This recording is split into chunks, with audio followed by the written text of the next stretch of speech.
प्रियजनों, माताओं, बहनों, सादर जय श्री कृष्ण। हमारे YouTube चैनल में आप सभी का बहुत बहुत स्वागत है। मैं हूं आपके साथ आचार्य धर्मेंद्र शास्त्री। आज हम आपको नवरात्रि के 7वें दिन की कथा सुनाने जा रहे हैं। 7वें दिन की जो अधिष्ठात्री देवी होती है वो मां कालरात्रि होती है और मां कालरात्रि ने जो है दुर्गा के रूप में, कालरात्रि के रूप में भक्तों के कष्ट को हरण करने के लिए अवतार लिया है। देवताओं की रक्षा करने के लिए तथा समस्त शत्रुओं, रोगों का शमन करने के लिए ही भगवती परांबा जगदम्बा ने कालरात्रि के रूप में अवतार लिया है। तो आज हम आपको मां कालरात्रि की कथा सुनाने जा रहे हैं। तो आपसे अनुरोध है कि इस ज्ञानवर्धक कथा को अंत तक जरूर सुनिएगा और अधिक से अधिक लोगों को शेयर भी करिएगा। गुरुर् ब्रह्मा गुरुर्विष्णु गुरुर्देवो महेश्वरा गुरुः साक्षात् परब्रह्म तस्मै श्री गुरुवे नमः। अखंड मंडलाकारं व्याप्तं येन चराचरं तत्पदं दर्शितं येन तस्मै श्री गुरुवे नमः। नमो देव्यै महादेव्यै शिवायै शक्तं नमः। नमः प्रकृते भद्रायै निहतः प्रणता स्मताम्। सर्वस्वरूपे सर्वेशे सर्वशक्ति समन्विते भयभ्यस्त्राहिनो देवी दुर्गे देवी नमोस्तुते। सर्वबाधा विनिर्मुक्तो धन धान्य सुतान्वितः मनुष्यो मत्प्रसादेन भविष्यति न संशयः। देहि सौभाग्यम आरोग्यम देहि मे परमं सुखम रूपम देहि जयम देहि यशो देहि दिशो देहि। सर्वबाधा विनिर्मुक्तो धन धान्य सुतान्वितः मनुष्यो मत्प्रसादेन भविष्यति न संशयः। सर्वबाधा प्रशमनं त्रैलोक्यस्य अखिलेश्वरी एवमेव त्वया कार्य मस्मद्वैरी विनाशनम। बोलिए कालरात्रि माता की जय, जगदम्बे मात की जय। एक वेणी जपा कर्ण पूरा नग्न खरा स्थिता लंबोष्ठी कर्णिका कर्णी तेलाभ्यक्त शरीरणी वाम पादोल्लसल्लो हलता कंठक भूषणा वर्धन मूर्धा ध्वजा कृष्णा कालरात्रि भयंकरी। बोलिए कालरात्रि माता की जय। मां दुर्गा जी की 7वीं शक्ति का नाम कालरात्रि है। मां कालरात्रि का स्वरूप देखने में अत्यंत भयानक है, लेकिन यह सदैव शुभ फल को प्रदान करने वाली है। इसी कारण इनका एक नाम शुभंकरी भी है। दुर्गा पूजा के जो है 7वें दिन मां कालरात्रि की उपासना का विधान है। भक्तों के समस्त कष्टों का निवारण करने के लिए तथा शत्रुओं का संहार करने के लिए, समस्त रोग पीड़ाओं से शांति प्रदान करने के लिए भगवती जगदम्बा परांबा ने कालरात्रि के रूप में अवतार लिया है और यह समस्त बुराइयों का शमन कर देती है। यदि आपके घर के ऊपर, परिवार के ऊपर किसी भी प्रकार की नजर लगी हो या फिर कोई तंत्र मंत्र टोना टोटका किसी ने किया हो या फिर आपके ऊपर किसी भी प्रकार की बाहरी बाधा व्याप्त हो या आपके घर परिवार में किसी के ऊपर नजर लगी हुई हो, आपके बच्चों को नजर लगती हो, तो आपको मां कालरात्रि की उपासना करना चाहिए। यदि आपके व्यापार को किसी ने बांध रखा है या आपके घर परिवार में कोई न कोई ऐसा क्रिया या कर्म किसी ने किया हो जिसके कारण बहुत सारी बाधाएं, संकट आपके घर में निरंतर उत्पन्न हो रहे हैं, तो आपको भगवती कालरात्रि की उपासना करना चाहिए, इनकी आराधना करना चाहिए। जिस प्रकार हम भगवती जगदम्बा की आराधना करते हैं, पूजा करते हैं, उसी प्रकार भगवती कालरात्रि की उपासना का विधान है।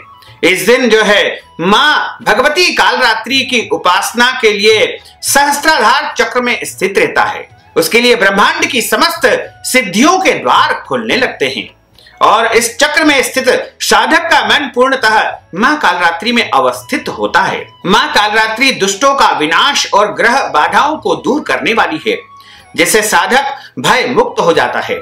मां कालरात्रि की पूजा करने के बाद इनको गुड़ का भोग लगाना चाहिए और गुड़ का भोग लगाने के बाद इसे प्रसाद रूप में स्वयं भी आप ग्रहण कर सकते हैं या फिर ब्राह्मण को भी आप इसे दान कर सकते हैं। मां कालरात्रि को गुड़ अत्यधिक प्रिय है, इसलिए मां कालरात्रि को गुड़ का भोग लगा करके इस मंत्र का जाप करना चाहिए या इस महामंत्र को श्रवण करना चाहिए। मंत्र इस प्रकार है, ओम क्लीम ऐं श्री कालिकायै नमः। ओम क्लीम एम श्री कालिकाये नमः। ओम क्लीम श्री एम श्रीम कालिकाये नमः। ओम क्लीम एम श्री कालिकाये नमः। अब हम आपको श्री दुर्गा सप्तशती के 11वें अध्याय की कथा सुनाने जा रहे हैं। ऋषि बोले कि देवी जी ने जब दैत्यराज महाअसुर शुंभ का वध कर दिया, तब इंद्रादिक सभी देवता अग्नि को मुख करके अपने मनोरथ सिद्धि के लाभ से सभी दिशाओं को दमकते हुए मुख कमलों को प्रकाशित करते हुए उस कात्यायनी देवी की स्तुति करने लगे। देवता बोले कि हे शरणागतों के संकट निवारिणी देवी, हम पर आप प्रसन्न होइए। हे सारे जगत की माता, हे विश्वेश्वरी, विश्व आप हो। हे देवी, आपने इस सारे जगत को मोहित कर रखा है। पृथ्वी पर आपकी प्रसन्नता से ही मुक्ति का लाभ मिलता है। हे देवी जी, सभी विद्याएं आपका भेद है। जगत भर की समस्त स्त्रियां आपकी ही मूर्तियां हैं। हे जगदम्बे, आप अकेली ने सारे जगत को व्याप्त कर रखा है। आपकी स्तुति क्या हो सकती है? आप तो स्तुति से परे हो। आप जगत जननी हो और आप स्वयं स्तुति होगी। आपकी स्तुति के लिए कौन सी उत्तम शक्तियां हो सकती है? सारे जनों के हृदय में बुद्धि होकर आप निवास करती हो। हे देवी, स्वर्ग एवं मोक्ष को देने वाली नारायणी, आपको बारंबार प्रणाम करते हैं, आपको बारंबार नमस्कार करते हैं। काष्ठादिक रूप से सबकी रक्षा कीजिए। हे देवी, आप चर अचर की स्वामिनी हो। आप ही एकमात्र जगत का आधार हो, पृथ्वी स्वरूप में विराज रही हो। देवी जी, आपका पराक्रम अलंघनीय है। आप ही जल स्वरूप में स्थित होकर इस सारे विश्व को तृप्त कर रही हो। अनंत पराक्रम वाली आप ही वैष्णवी शक्ति हो। विश्व भर की परम बीज माया विश्व की उपसंहार करने में समर्थ है नारायण देवी। आपको बारंबार नमस्कार करते हैं, आपको बारंबार प्रणाम करते हैं। हे देवी, आप सभी मंगलों को देने वाली मंगला हो। आप सभी अर्थों को सिद्ध करने वाली शिवा हो। शरणागत रक्षक हो, 3 नेत्रों वाली हो। हे नारायणी, आपको बारंबार नमस्कार है। आप ही सृष्टि हो, स्थिति एवं संहार करने में सनातनी शक्ति स्वरूपा हो। आप गुणमयी एवं गुणों का आधार हो। हे नारायणी देवी, आपको बारंबार नमस्कार है। शरण में आए हुए दीन दुखियों की रक्षा करने में संलग्न हो। सबके संकट निवारण करने वाली नारायणी देवी, आपको नमस्कार है।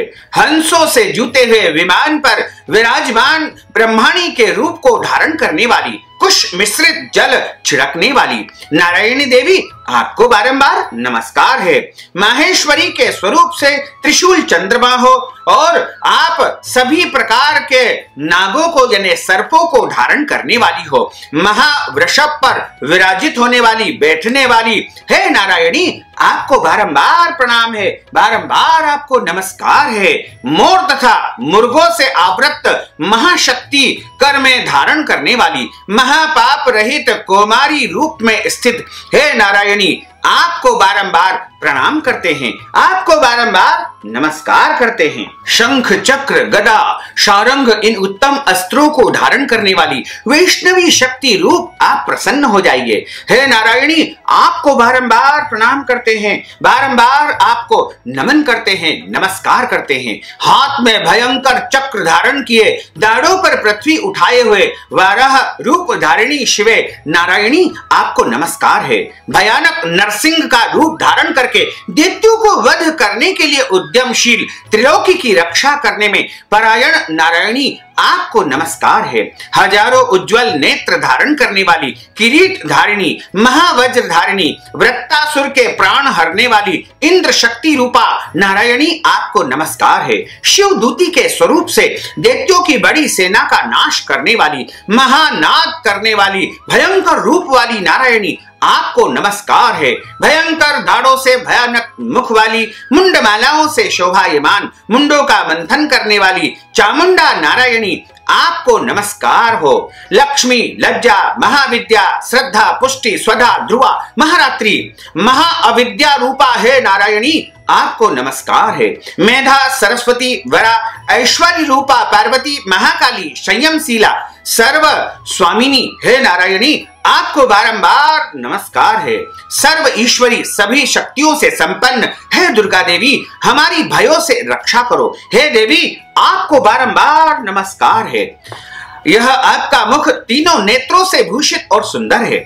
हमारी सभी भयों से आप रक्षा करो। हे भगवती कात्यायनी, आपको बारंबार नमस्कार हो। हे भद्रकाली, सभी दैत्यों का नाश करने वाली भड़कती हुई अग्नि की ज्वालाओं से महाभयानक आपका त्रिशूल हमारी भय से रक्षा करे। आपको नमस्कार है। हे देवी, शब्द द्वारा सारे जगत को व्याप्त करके जो दैत्य का तेज हनन कर देता है, वह आपका घंटा जैसे माता अपने पुत्रों को पापों से बचाती है, वैसे ही हमारी रक्षा करे। हे चंडिके, आपके सुंदर हाथों की तलवार जो असुरों के खून तथा चर्बी से लथपथ हो रही है, वह हमारा मंगल करे। हम आपको पूरे परिवार के साथ प्रणाम करते हैं। हे देवी, जब आप प्रसन्न होती हो तो समस्त रोगों को नष्ट कर देती हो। आप क्रोध करने पर सभी मनोरथ एवं कामनाएं नाश कर देती हो। आपके आश्रित पुरुषों पर कोई संकट नहीं आता है, अपितु आपके आश्रित पुरुष दूसरों को भी आश्रय प्रदान करते हैं। हे देवी, आपने जो आज इन धर्मद्वेषी महादैत्यों का क्षय किया है और वह अपने स्वरूपों को अनेक शक्ति स्वरूपों में विभक्त कर दिया है। हे अंबिके, आपके सिवाय और कौन दूसरा ऐसा कर सकता था। विद्याओं में विचारों के दीपक रूप, शास्त्रों में वेद वाक्यों में आपके सिवा और किसका वर्णन आता है। और न आपके सिवा कोई दूसरी शक्ति है जो इस विश्व को अज्ञान रूपी भयानक अंधकार से पूर्ण ममता रूपी गड्ढे में खूब भटका रही हो। जहां राक्षस हो, विष वाले सर्प हो, जहां शत्रु हो, जहां पर डाकुओं का दल आ जाए, जहां पर जंगल में आग लग रही हो एवं समुद्र के मध्य जहां कहीं उपस्थित होकर आप विश्व की रक्षा कर लेती हो। हे विश्वेश्वरी, आप विश्व की रक्षा करती हो, विश्व रूप होकर के विश्व का कल्याण करती हो। आप विश्वेश्वर से भी वंदनीय हो। जो पुरुष आपको प्रणाम करते हैं वे विश्व के आश्रय हो जाते हैं। हे देवी, जिस प्रकार इस दैत्य के वध से तुरंत हमारी रक्षा कर ली, इसी प्रकार नित्य ही हमें शत्रुओं के भय से आप बचाइए। प्रसन्न होइए और जल्दी से सारे जगत के पाप नष्ट कर दीजिए। पापों से उत्पन्न महामारी आदि उपद्रव को भी आप दूर कर दीजिए। हे देवी, विश्व भर के दुखों को दूर करने वाली, प्रणाम करने वाले हम पर आप प्रसन्न होइए। तीनों लोकों के निवासियों से स्तुति की गई। हे मातेश्वरी, सब लोकों के निवासियों से स्तुति की गई। मातेश्वरी, सब लोकों को वरदान दीजिए। देवी बोली कि हे देवतागण, मैं वर देने को तैयार हूँ, मन चाहा वर मांग लो। संसार का उपकारक वर मैं अवश्य दे देती हूँ।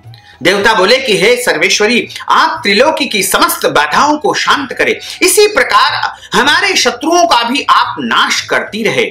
देवी बोली कि हे देवगण, वैवस्वत मनवंतर के 28वें युग के आने पर शुंभ निशुंभ नामक 2 महादैत्य पैदा हो जाएंगे। तब मैं नंद गोप की गृहिणी यशोदा के गर्भ से अवतार लूंगी और विंध्याचल में जाकर के निवास करूंगी। फिर पृथ्वी पर महाभयंकर रूप से अवतार लेकर वैप्रचित्ती नामक दैत्यों का भक्षण करते समय मेरे दांत भी अनार के फूलों की तरह लाल लाल हो जाएंगे। तब स्वर्ग में देवता और पृथ्वी पर मनुष्य मेरी स्तुति करते समय मुझे रक्तदंतिका नाम से पुकारेंगे। और उसके अनंतर जब पृथ्वी पर 100 वर्षों तक बरसात नहीं होगी, वर्षा नहीं होगी, पानी नहीं मिलेगा, तब मुनिजन मेरी स्तुति करेंगे। उस समय मैं अयोनिजा प्रकट हो जाऊंगी। मैं 100 नेत्रों द्वारा उन मुनियों को देखूंगी। तब मनुष्य मेरा नाम शताक्षी नाम से कीर्तन करेंगे। हे देवतागण, उस समय में सारे संसार को जब तक वर्षा नहीं होती तब तक अपने शरीर से उत्पन्न शाकों द्वारा पालन करूंगी। पृथ्वी पर शाकंभरी नाम से मैं विख्यात हो जाऊंगी। वहां पर मैं एक दुर्गम नाम के दैत्य का वध करूंगी। फिर मेरा नाम देवी दुर्गा के नाम से विख्यात होगा। फिर जब मैं भयानक रूप धारण करके हिमालय पर रहने वाले राक्षसों का मुनियों की रक्षा के लिए भक्षण करूंगी, उस समय सभी मुनि भक्ति भाव से नम्र होकर के मेरी स्तुति करेंगे। तब मेरा नाम भीमा देवी के नाम से विख्यात होगा। फिर जब अरुण नामक दैत्य त्रिलोकी में भय एवं बाधाएं उपस्थित कर देगा, तब त्रिलोकी की रक्षा के लिए 6 पंजों वाले असंख्य भ्रमरों का रूप धारण करके उस महाअसुर का वध कर दूंगी। उस समय मुझे भ्रामरी कह करके लोग सर्वतः मेरी स्तुति करेंगे। इस प्रकार जब जब भी लोकों में दैत्यों द्वारा बाधाएं उपस्थित होगी, तब तब मैं विभिन्न अवतार लेकर के शत्रुओं का शमन करूंगी, उनका विनाश कर दूंगी। बोलिए जगदम्बे मात की जय। इस प्रकार कथा का यहाँ पर समापन होता है। अच्युतम केशवम राम नारायणम कृष्ण दामोदरम वासुदेवम हरे श्रीधरम माधवम गोपिका वल्लभम श्री जानकी नायकम श्री रामचंद्रम भजे जानकी मनोहरम सर्वलोक नायकम श्री शंकरादिसेवितम पुण्य नाम कीर्तनम श्री राम राम राम राम राम नाम तायकम रामा कृष्णा वासुदेवा भक्ति मुक्तिदायकम रामा कृष्णा वासुदेवा भक्ति मुक्तिदायकम रामा कृष्णा वासुदेवा भक्ति मुक्तिदायकम रामा कृष्णा वासुदेवा भक्ति मुक्तिदायकम। भक्तजनों, माताओं बहनों, आपने ज्ञानवर्धक कथा का श्रवण किया है। यदि आप कथा का संपूर्ण पुण्य फल प्राप्त करना चाहते हैं तो दान स्वरूप यदि आप धनराशि प्रदान करना चाहते हैं, या फिर आप कन्या भोजन के निमित्त, मां जगदम्बा के पूजन के निमित्त, या फिर किसी भी प्रकार की अपनी कामनाओं को सिद्ध करने के निमित्त यदि दान दक्षिणा आप प्रदान करना चाहते हैं, तो आप अपना नाम तथा गोत्र हमें बता करके दान स्वरूप धनराशि हमें प्रदान कर सकते हैं। साथ ही इस ज्ञानवर्धक वीडियो को अधिक से अधिक लोगों को शेयर करिएगा, लाइक करिएगा, कमेंट करिएगा, और यदि अभी तक आपने सब्सक्राइब नहीं किया तो अभी और इसी समय सब्सक्राइब अवश्य कर लीजिए। आपको और आपके पूरे परिवार को सादर जय श्री कृष्ण, सादर धन्यवाद।